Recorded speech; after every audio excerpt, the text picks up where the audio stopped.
अवकाळीने होत्याचं नवतं करून टाकलं. अचानक आलेल्या वादळी वाऱ्यात द्राक्षबाग भुईसपाट झाली.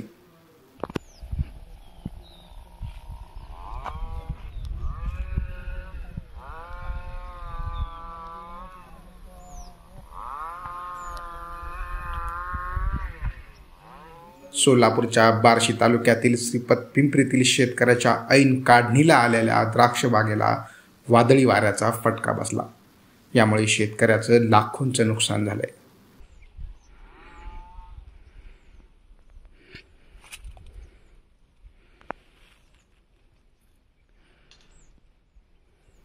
अशोक पिंगळे यांची अक्षरशः 2 एकर बाग वादळी वाऱ्यानं आडवी झाली.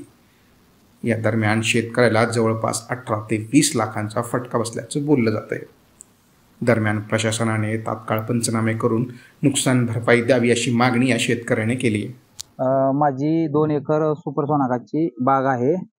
कालच्या वादळामध्ये ती जमीनदोस्त झाली. त्यामुळं माझं चालूमध्ये 45 टन बागावर लोड होता.